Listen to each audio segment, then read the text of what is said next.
The story begins as an old sage is getting drunk because he's on the verge of death. A mysterious man arrives and offers to refine his spirit into an ink brush. The old sage jumps at the chance, taking a drink from the man's gourd and writing a poem before becoming a brush. The mysterious man tries to capture the green lotus ink brush, but it rejects him and takes off. Sometime later, we meet Luo. He is bored out of his mind in his Chinese ancient civilization class at school when he gets called on to answer a question. Luo's answer is so wrong that everyone laughs and the teacher's pet jumps in to answer correctly. This is the ultimate teacher's pet as he insists that Luo apologize to the instructor. Luo refuses aggressively, knocking the teacher's cup off his desk and causing everyone to panic. Our boy has reflexes like Spider-Man though and catches the cup. Luo wonders who the real fool is now but instantly embarrasses himself when he breaks the teacher's ink brush. Luo is in big trouble as this is the teacher's favorite brush and he is taken to the principal's office. On the way there, we learn that the teacher's pet is named Shang, and Luo hates him because he's the kind of guy who likes to build himself up by taking other people down. At the principal's office, Shang apologizes for things getting out of hand since he's the class monitor, but the principal completely understands. Things are completely different for Luo though, as the principal absolutely grills him and tells Luo that he should just pack his things and go home. The teacher then points out how unique and special his pineapple ink brush is, but Luo only wonders if he's going to have to pay for it. The teacher goes into the intricate details of what made it so valuable, but Luo nearly falls asleep and wishes that the old man would just give him a number for how much it will cost him. The teacher's name is Mr. Shu, and he shocks everyone when he tells Luo that he just has to find him the exact same brush and they will be even. The principal can't believe it, but Mr. Zhu explains that a great teacher teaches, not punishes. He says that ink brushes have 4 virtues, so Luo will learn a lot by finding a replacement.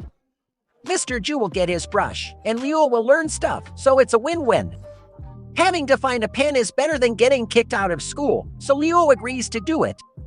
He would soon regret this decision though, as he has gone to 10 different flea markets without finding a single pineapple brush. Luo begins to wonder if Mr. Zhu did it on purpose. Put him through the torture of having to look for the brush only to kick him out of school when he couldn't find it. Luo manages to find a guy selling brushes, but they are all junk. The pushy salesman tries to stop him from leaving, but Luo has spotted Zhang and goes after him. Luo spies on Zhang as he talks to his uncle Zhao. Zhao tells him that he doesn't have a pineapple brush in his shop, but he has sent his men to go look for one. Luo is furious at Zhang but is ready to do what he has to do.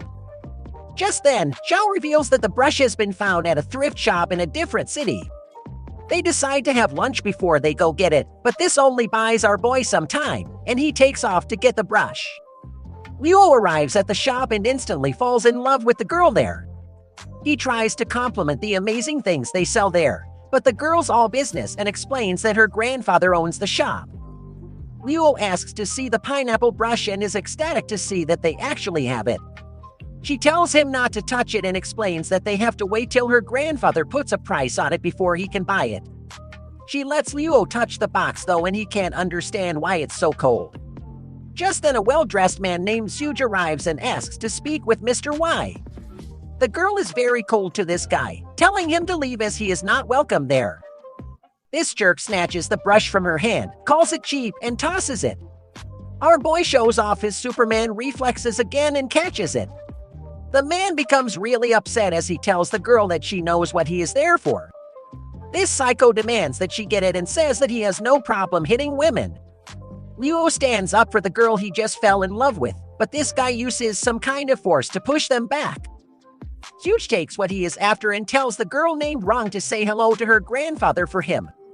Rong steps forward, telling Luo to stay back and uses an ability to attack the man with snow. Huge isn't afraid of a few snowflakes, but Rong covers him with even more snow. Huge is then shocked as Rong summons a snowstorm ink brush and hits him with some snowballs in the face. Huge is tired of playing games and summons his Cloud Rider ink brush. The two battle it out and Luo wonders if he is going crazy. Huge points out that she isn't the only one with a spirit brush and warns her that she won't survive his next attack. Rong simply tells him to leave the brush he stole, but he says it would have to be over his dead body. Rong attacks him, but this just causes the brush he stole to go flying out of his package and straight into Luo's chest. Everyone is shocked, and we see that something has completely changed in Luo. Huge tries to attack him, but he can't match Luo's new speed. Huge tries to use an ability, but Luo somehow easily stops it. Rong jumps in to land an attack, but Huge instantly counters. Our boy has leveled up big time though and quickly stops that as well. Huge disappears, so Rong asks Luo if he is okay, but he isn't and he passes out. When Luo wakes up, he finds himself in a strange place wearing strange clothes. He thinks it's really quite beautiful, but that doesn't last long as he is knocked off the boat. He wakes up from the dream and takes a nice big whiff of some pink fabric. The shop owner, Mr. Y, welcomes him and formally introduces his seemingly annoyed granddaughter. Mr. Y explains that Luo was such a feeble weakling that the cold from the artifacts in his shop knocked him out. Luo's vitals are fine, but he remembers that Rong was fighting with snowflakes and snowstorm. Also, an ink brush went through his chest, so that is the real reason he was knocked out, not because he is feeble. Mr. Y has a good laugh and simply explains that Luo was just hallucinating like a crazy person. This clever old man changes the subject by embarrassing our boy for hallucinating about Rong and reminding him that he is there to shop. Luo asks about the pineapple pen, but is absolutely shocked when Mr. Y reveals that he just sold it to a guy named Zhang. Luo begins to leave completely defeated, but Mr. Y acknowledges that he is responsible for the accident and offers to give him another ink brush to make amends.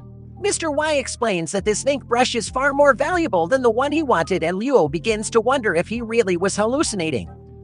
Elsewhere, we see that some red dress-wearing lady is on a tour and sneaks off to a restricted area in search of something. A man catches her and explains that she is not allowed in the private house, but she just says that she was looking for a bathroom. This guy doesn't even know who lives there, as he is just an employee. He gives her a map and tells her to leave, but she takes a selfie with the front gate before she goes. Back with Luo, he really begins to think he was hallucinating, especially since if a brush really went through his chest, then he wouldn't be alive right now. He gets startled by a guy who is on the toilet and leaves us to get super depressed about not getting the pineapple ink brush. However, he remembers that what his teacher wanted most was for him to learn something. On top of that, he has an even better brush now, so there is still a chance he won't get punished.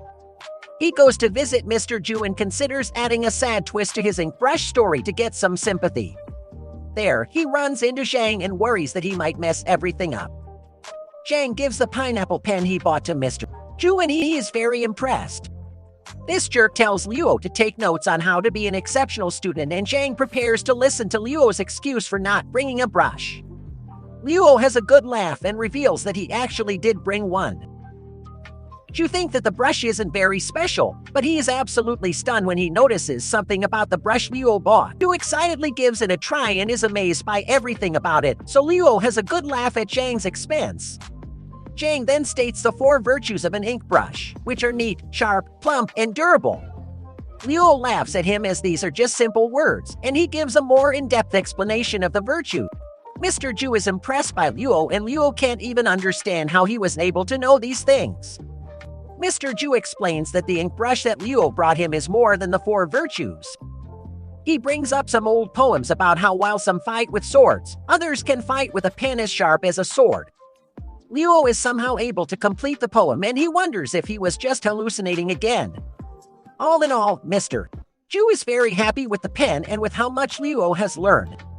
That night, Luo does some gaming at an internet cafe. He receives a message stating that he shouldn't waste his talents, and he can't believe that he can read ancient writing. Just then, some drunks arrive to harass a cafe owner named Yan. One of the guys is upset that Yan is talking to his girl, so the entire gang is ready to teach him a lesson. Unfortunately for them, Yan has some sweet fighting moves and has no fear at all. Luo jumps in since Yan is so outnumbered, and Yan is a bit surprised to see that Luo is a better friend than he thought. They haven't known each other for long, but Luo points out that Yan helped him get more credits the other day so he could keep gaming. The two are severely outnumbered, so Luo ends up in a bad spot, but a power surges from his body. Luo is somehow able to teleport into the air, and even scares himself as he has no clue what is happening to him. The drunk bunch of idiots try to just go after Yan, but Luo instantly descends from the ceiling to rain punches on all of them. The guys run out of there, and Yang can't believe that Luo has been hiding his Superman fighting skills this entire time. Yan would like to talk about some things, but Luo is exhausted and needs to rest. Luo is certain now that he wasn't hallucinating. He becomes excited since he can somehow read ancient characters and unleash insane combat power. He can't believe this is something that is actually happening in real life and decides to call himself the Inkbrush Ranger. He actually thinks he should try to pick a better name, but falls asleep instead. Luo wakes up to hear a strange man reciting a poem. He gets freaked out by this old dude but really wakes up this time. He heads home and decides that he needs to go back to the thrift shop to get some answers. Just then, he hears something calling his name and finds that it's some kind of strange monster. Luo does his best to get away, but this thing catches up to him. He calms himself down to remind himself that he has superpowers, but they don't work, and Luo begins to wonder if this will be the end of his life. Elsewhere, we get a quick look as the red-dressed woman breaks into the place she was kicked out of. Back with Luo, his life is about to end at the hands of some terrifying demon, and he goes through all his regrets, not yet having dated a girl or become the hero he was destined to become. Just then, the monster is covered in ice and Luo can't believe he is still alive. Rong is the one that saved him and she instantly wants to know where the Inkbrush is that they gave him.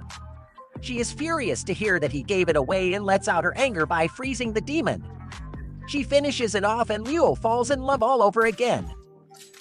They return to the thrift shop and Luo can't believe that someone is transforming Inkbrushes into monstrous puppets. Mr. Y explains that the monsters are created by a top-notch Hu brush, which can only be countered by the coreless Inkbrush that they gave him. He can't believe that Luo just gave it away and explains that he wouldn't be alive right now if Rong didn't just show up to save him. Luo is quick to point out that they lied to him about everything and the old man says that he lied to protect him. Y explains that Luo is just an average Joe so he should just try his best to ignore what he has seen in live and normal life. Luo is incredibly insulted to hear this and points out that he was the one who saved Rong from Husuge the other day. Luo refuses to walk away from trouble when he has these new superpowers, so Mr. Y tells him to wait on making his decision till after he hears everything. Mr. Y then tells a story about an unknown scribe called the Burial Owner to make lived in a time who people burnt books and ended the lives of scholars. It was a time of chaos, and this man watched scholars being buried by bitter hatred. He swore not to let talent be wasted and developed a method to gather the spirits of these scholars into ink brushes. These would be called the brush spirits. The spirit inside Luo's brush is named Li Bai. This person was known as the King of Poems, so Luo wonders if that makes him the king of all brush rangers. The only problem, though, is that this green lotus ink brush inside Luo is not the complete one. It's just a vestige. Just then, Mr. Y springs into action and attacks the one behind Luo. This man is named Lai and he just came to see the man that injured Huge. Luo is completely lost and Rong simply explains that this is the man that's trying to take his life. He is chief of the Huge family, so he is not to be underestimated. Rong tries to attack him, but this only puts her in danger. Our brave protagonist tries to protect her, but Mr. Y has to do it instead. The old men fight as Lai states that the 7 dukes of City Guan are his. Rong explains that those are the 7 superior, long-lost, brush spirits made by the Burial Owner, including the Green Lotus brush. Lai wants to take the Green Lotus brush to split the ink brush from the host. To do this, he will have to eliminate the host, and that is Luo. A look at where the red dress lady was reveals a bunch of frantic guards screaming that the ink brush library has just been robbed. They want to capture the thief, but this lady is long gone. The fight between old men continues, but Mr. Y is in really bad shape. Rong tells Luo to run and they will stall Lai for a while. Things get really bad as Lai is about to finish off Mr. Y, but Luo once again shows his lightning-quick reflexes and uses his new immense power to save him. Lai is amazed to see the vestige inside Luo in action, but Mr. Y tells Luo that he doesn't stand a chance against Lai. Luo says that he can't back down either, but soon finds himself at the mercy of Li. Li prepares to end his life, but Mr. Y sacrifices himself to save Luo. Mr. Y managed to do just enough damage to force Li to retreat, but Li states that they won't be able to protect Luo for long. Thankfully, the 2 guys are okay, but Mr. Y explains that this is only Li's clone, and there are many dangers ahead. They have to quickly learn how to split the brush spirit from Luo's body, but first Luo should learn how to control it. That way he can protect himself in case anything bad happens to them. Luo refuses to let them risk their lives for him anymore, but Mr. Y points out that it was his fault that Luo got into this mess, so it's his job to protect him. Luo says that he will agree to learn how to control the brush spirit, but only if it means that he can not only protect himself, but them too. Mr. Y agrees to train him, but he needs time to recover, so Ron volunteers to tutor him instead. Mr. Y allows it, and Luo is just glad to see that Ron might not hate him as much as he thought. Later, Luo returns to school and gets plenty of attention for having Ron next to him. Ron takes him to a library and explains that Luo will have to memorize all the poetry Li Bai wrote. Of course, Luo dreads this as it's just like Chinese ancient civilization class all over again. He points out how stressed out she looks and tries to tell her a joke, but he misses really badly. Just then, Zeng arrives reciting poems like a jerk and introduces himself to Ron. Zeng then mocks Luo relentlessly and gets Luo so flustered that he can't even think straight. Zeng assumes that Ron is just with him out of pity. He explains that Luo was a troublemaker who almost got kicked out of school, so he urges her to stay away from him. Other students begin to join in on the insults, but Ron has heard enough. She points out that Zhang is just acting tough and he should learn how to humble himself. Luo is amazed to see that she stood up for him and she takes his hand as they leave. Everyone is surprised to see this, but this Du Zhang thinks she is just playing hard to get with him. A little later, Luo is still amazed and he wonders if this is what love is. He explains that he can visualize all the poems in his head, but he can't quite understand what they mean. Ron explains that different scholars transform into different spirits, and normally they choose someone in sync with them in nature. However, sometimes they just choose any host that is stupid like him. That's why it can't bring out the best in it. The nosy Zhang has been listening to this whole time and wonders if the ink brushes are real. He thinks that if he can get his hands on one, with his talent, he could become famous. Luo almost falls asleep from all the boring reading, and Ron explains that understanding Li Bai is the best way to forge a bond with his spirit brush. Li Bai's writing is far too advanced for his slow brain, so they must start with easier poets. Luo thinks he deserves a break, but Ron tells him that he can rest forever when this huge family comes to get him. Luo wonders if there's anyone that will fight with him, but no one wants to stand up against this huge family. Luo compares his life to a video game, but can't believe he already has to face the final boss. Ron explains that the power of every brush spirit is affected by the talent it contains. He will have a much greater chance of success if he can find its origin and future. Luo is a terrible student as he just wants to sleep, but Ron beats him over the head with more information. Our boy impresses her by showing that he actually knows quite a bit about the writer inside of her snowstorm ink brush. This is completely out of character for our feeble-minded loser, and it turns out that he asked Mr. Zhu to help him so he could get closer to Ron. His devious plan works perfectly as Ron smiles for the first time in her life. Luo blissfully recites a poem in his mind, but Ron quickly snaps him out of it. Ron speaks very highly of the burial owner, so Luo gets jealous and questions if he ever did anything for society. He points out how selfish the man was and now understands why Li Bai's green lotus brush flew away. Just then an energy flows from Luo's body and a deer comes out. He celebrates because he made some kind of connection with his spirit brush, but unfortunately, this just means more studying. Elsewhere, Zheng calls his uncle Xiao and asks him if he can get into contact with a woman named Yi. She is an expert in something and Zheng has an ink brush she might be interested in. Later that night, Luo gets a lot of attention in front of his dorm for having Ron by his side. He tells her to head home, but she demands that she stay with him. All the dudes around are shocked to hear this, so Luo decides that they need to go somewhere else. He takes her to the internet cafe and he has to clear things up when his friend thinks Ron is his girl. Yan introduces himself to her and sees the two lovebirds together. Luo thinks she looks strange just surfing the internet since she seems pretty uptight. Ron explains that she is practically from a different world and people like her go through endless training since childhood. She is glad to be there, so Luo tells her that they can train and study later. Now it's time for him to teach her something, so she agrees to learn how to play a game. Luo loads up some League and the two get to gaming. After some time, Luo wonders if Rong really hasn't played before because she is so good. Rong's a fast learner and she explains that playing games is much easier than controlling a brush spirit. She wants Luo to study hard and he becomes excited when he realizes that the more poems he recites, the stronger his spirit brush will be. Luo begins studying right then and there. He eventually falls asleep but wakes up after having the same dream with the creepy old guy. Rong falls asleep and Yan wonders why since it's only 10:30. Luo proudly explains that Rong isn't just any girl and she doesn't have time to sleep like ordinary people. Yan explains that a girl like her will eventually get bored of coming to the internet cafe and recommends Luo come up with more date ideas. Luo thanks his buddy and goes to stare at Rong for a bit. He thinks about how he is now in sync with the green lotus brush and he has recited plenty of poems. If he can get the coreless ink brush back to complete his brush spirit, then he can defend himself. Luo doesn't want Rong to be in danger anymore, so he contacts Mr. Xu and asks him if he can borrow the coreless ink brush again.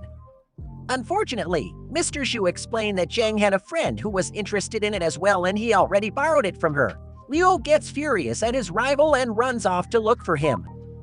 He tells Yan to look after Rong, and Yang can't believe how kids these days just leave their dates. Luo heads to Zhang's uncle's house, but it's way too dark and he falls flat on his face.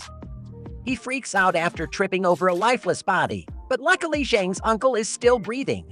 Luo begins to call for help, but he hears Zhang's voice, and Luo feels a great deal of pain when his breath spirit becomes uneasy. He puts his phone on silent and goes to have a peek at what's going on. He finds that the mysterious woman is doing something crazy to Zhang, and she states out loud that the coreless ink brush takes more time to refine than others. Zhang is clearly in a great deal of pain, but she tells him that he is lucky to become her brush puppeteer. Luo freaks out at what he is witnessing, but Zhang isn't dead yet and he still has time to save him. Zhang has a stupid-looking face that Luo just wants to slap, but Zhang is still another life at the end of the day. He realizes that he needs Rong's help, but she won't make it in time. The mysterious woman looks crazy powerful, so Luo thinks he will lose his life instantly if he tries to fight her. He racks his brain trying to decide what to do, and comes up with an idea. The mysterious lady is just hanging out, and Luo shockingly calls out to her. She comes outside where Luo acts furious after finding out that she dared to lay her hands on a member of the huge family.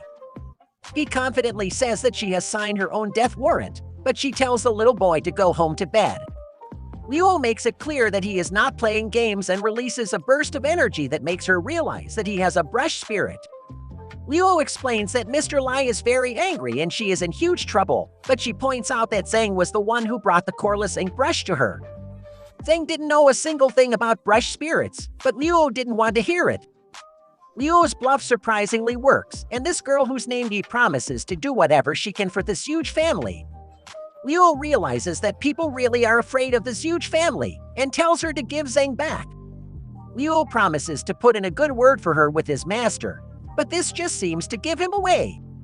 He has a good laugh as she realizes that this idiot lied to her and she prepares to show him how powerful her angular ink brush can be.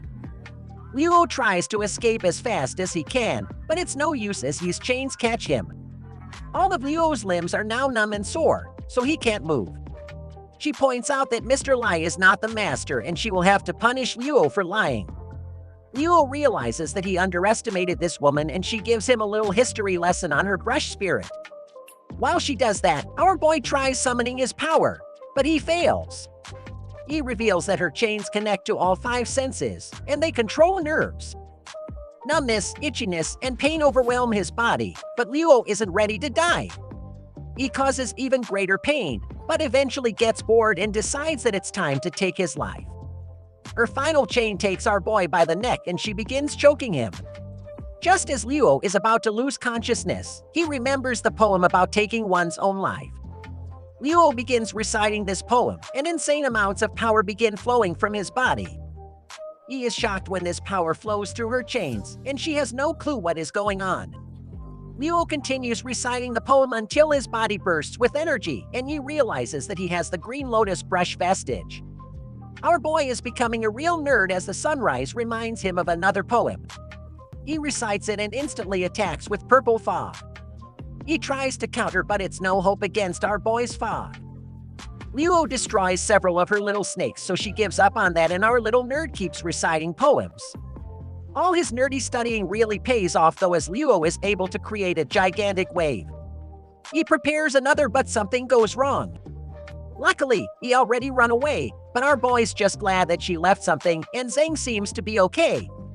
Yan tells Rong that he has no clue where Luo is, and he just happens to arrive. Luo doesn't realize that he dropped the thing he took from Yi, but we see that Zhang is in really bad shape as he looks like a zombie. Luo explains what happened, so Rong analyzes Zhang's destroyed body. She explains that he was devoured by the coreless ink brush all over except for his brain. All she can do is slow down the refinement, but she can't stop it. Just then, Zhang's father barges in and has his men take Zhang to the hospital. Zhang's father thanks Luo for saving his son, but says that he never should have brought him to a quack, referring to Rong. Luo prepares to stick up for his woman, but Mr. Zhang gives him some money and leaves. Afterwards, Rong is really proud of her boy for summoning attacks. Those poems he recited are supposed to make people depressed and gloomy, but Luo just got more smug. She points out that he was reciting verse after verse, so that is why he fell out of rhythm. Just then he realizes that he lost the thing he took from Yi. Yan finds it on the floor and opens it, but is shocked when a brush pops out. The others arrive to see this as well, but it's too late as the brush enters Yan's body. Luo is concerned, but Rong explains that he just connected with the brush spirit. Luo lets him just fall to the floor, and Yan has a good nap. Yan eventually wakes up and demands that Luo tell him if he is good or evil. Yan always knew that Luo was part of a secret agency where everyone had superpowers. Luo says that they are good, so Yan is just glad that he must be a newly chosen member. Yan immediately starts to think of a plan to protect Zhang since he's likely going to be hunted, but Rong tries to stop him. Yan, the new hero, hilariously tells them that nothing is more important than saving the lives of the powerless, and they take off. They go to the hospital to see Zhang, and Yan wants to know the origins of his brush spirit. Unfortunately, they don't know, so he will have to figure it out himself, but Luo tells him to just relax since he is at least still alive. He tries to relax, but people's blood all around him catches his attention. His fingertips begin to glow, and he wonders if he has just awakened his powers. Luo is shocked that it happened so fast, but Rong warns him not to get too close as his powers could be destructive. Luo imagines the worst-case scenario, but they are interrupted by a dark cloud. Zhang isn't the one doing it, and Rong reveals that this is a 5-colored brush which casts hallucinations. Unfortunately, the boys have already been captured and are having hallucinations of their lives. Rong tells the idiots to close their eyes, but she is captured soon after. Her hallucination is terrifying, but luckily our boy Luo breaks free. He rescues Rong and she blocks off the fog. Their opponent explains that the yellow light arouses one's lust, cyan arouses fear, and red arouses weakness. Rong blocks the opponent's next attack, and Yan tries his best to summon his powers. Unfortunately, the typical hero moves don't work, and Luo is hit with a red light. His friends rush to help him, and Yan knocks him down as he is too afraid to use his fingers. Luo just manages to save Rong, and she explains that their attacker is from this huge family. This person is after Luo, so she fortifies her defense, but the guy just sends out some demons to attack them. While they defend themselves, Rong gives the boys a history lesson on some poets. The Penbriar loner couldn't make it to some writer named Gillo's deathbed, but he did keep Gillo's wandering soul. 200 years later, he put his soul into a boy called Jian Yan. Rong wants Yan to recite any of Li Bai's poems, but he doesn't know any, and she is hit with a red light. Luo rushes to protect his girl and snaps her out of a hallucination.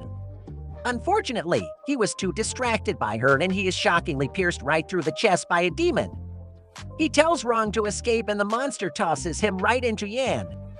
Yan accidentally touches him with his glowing Cheeto fingers, and the giant hole in Luo's chest surprisingly heals. Luo can't understand how he's still alive, and Yan accidentally spreads his Cheeto dust all over Rong as well. Her injuries heal too, and they realize that it's because of Yan's fingers. Yan gets a little confident and walks right up to the demons, but they just wail at him. Yan heals himself, and his friends assume he's putting in work. Yan uses his healing ability to make it through all the fog and eventually finds the guy causing all the problems. The guy tries to give up, but Yan beats him down anyway. Rong gives him some cover and the guy tries to use a sneak attack, but Yan handles it easily. Luo reveals that all the demons are destroyed, but this guy goes all crazy and tries to heal himself with Yan's powers. It backfires pretty hard on this idiot and he is knocked back. The guy runs off and they decide to just let him go. Normal people can't see what they see and Luo declares that being a hero is his job. Rong gets upset as she doesn't need to be rescued and the boys go to see Zhang. Mr. Zhu is there and he has many regrets since Zhang is still in a coma. He doesn't think that the coreless ink brush is worth all the danger and explains that it was made by an ancient member of the Zhuge family. They leave and Yang gets the idea to try his healing power on Zhang, but it isn't potent enough. Luo goes to find Rong but she is on the phone. Surprisingly, she tells the person on the phone that Luo has taken the bait and the plan is going perfectly. Luo believes whatever she says and he's easy to manipulate. Luo instantly confronts her but she says that what she's talking about is so obvious. There is no way he actually thought she would want to hang out with an idiot like him. Afterwards, we find that Luo is really upset with the Wei family, so they decide that Luo will have to learn the hard way. It turns out that Rong revealed that her grandfather planned it from the start. They earned Luo's trust so they could use his green lotus brush to track the 7 dukes. She manipulated him and surprisingly now calls him a good puppet. Luo was furious that they were just using him and wondered why his mother didn't warn him that women lie. Just then he appears and reveals that she was looking for him. He stole her brush but he reveals that he doesn't have it anymore. She knows that Luo is connected to the Wei family but he denounces them.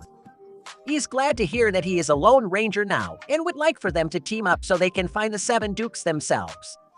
He determines that the Wei family girl must have broken his heart, but he tells her to shut up. Her laughing is getting pretty annoying, but she then offers to heal Zhang if Luo works for her. She reminds him that he just can't let her life go without saving it, but Luo is done with trusting women. He eventually convinces him and she drags Luo along to retrieve the life-saving tool. Luo thinks about letting her heal Zhang, but then betraying her since everyone seems to be lying these days anyway. He retrieves the item that's supposed to save Zhang and explains that the inkstone is a lie. This turns out to just be a trick though, as she tases our boy into unconsciousness. Luo just can't catch a break when it comes to women and he puts him in her trunk. Yan finds Rong inside the hospital and they both wonder where Luo went. Luo wakes up to find that he is all tied up and his brush beard is being restricted by some kind of seal. Luo has his phone call Yan, but he retrieves him from the trunk. She tosses him on the ground and reveals that she has brought him to a temple where she can end his life if she so pleases. She wants his green lotus brush vestige, but her attack surprisingly doesn't work because it was blocked by some kind of bead. A mysterious person arrives and reveals that they know that Yi stole brushes from the Wei mansion. This bald dude tells his right-hand Manju to knock out Yi, but she puts up a good fight. The little karate dude overwhelms her, but Yi manages to free Luo with her magic. She promises that she won't hurt Luo if he helps her, but he doesn't know what to believe. Our boy ends up cheering for the karate kid, but just before he's about to win, he stops. Zhu wants her to stand up so they can start the fight over, but his boss tells him to not have mercy on people like her. Zhu continues his barrage of attacks, but he uses Luo as a shield and manages to get away. The bald dude uses one of his beads to free Zhu, and we find that his name is Master Bide. They all introduce themselves, but Luo tells them that he doesn't have a brush spirit. This bald dude surprisingly knows that Luo actually has the green lotus brush spirit though, and was able to figure it out because of the seal. Luo prepares for a fight, but they explain that they don't mean any harm. Luo doesn't believe them, but Master Bide instantly shuts our boy down. Bide explains that he disrupted Luo's rhythm, and if Luo tries to force himself, he will only get hurt. He is impressed with Luo's ability and explains that he only wants to learn more about the Green Lotus Brush Spirit vestige. Bide reveals that the Wei family had succession problems a long time ago. The family turned against one another and there were several casualties. Rong's grandfather was the instigator and he disappeared ever since then. They notice someone's presence and Zhu instantly runs off to handle it. It turns out to be Yan, so Luo calms everyone down. Yan heard everything thanks to Luo's phone call, and he knows that the bald guy probably knows that the ink brush he stole is inside of him, and reveals that his brush spirit is called the eyebrow drawing brush by Zhang Chang. Zhang's wife broke the tail of her eyebrow, so the simp drew her eyebrows for her with the brush every single day. Ron gives Yan something to show Luo, but they notice that someone is approaching. Bide hides their presence, and Luo recognizes that the intruder is King. Bide explains that this temple emanates depression and sorrow. As a result, aura doesn't circulate well there, so this place is used to pull brush spirits out of people's bodies. It's considered a slaughterhouse, which is why he brought him there. King performs the brush spirit removing ritual on some poor unconscious guy, and Luo realizes that it could have been him. King prepares to stab the guy, but Luo and the other boys decide to step forward. Bide is disappointed in the foolish young man, but King is glad to see Luo once again. But that's where this video ends, as this anime has just started to air. If you want to see more of this series, just let me know by liking the video and also mentioning in the comment section. Thanks for watching, and I'll see you next time.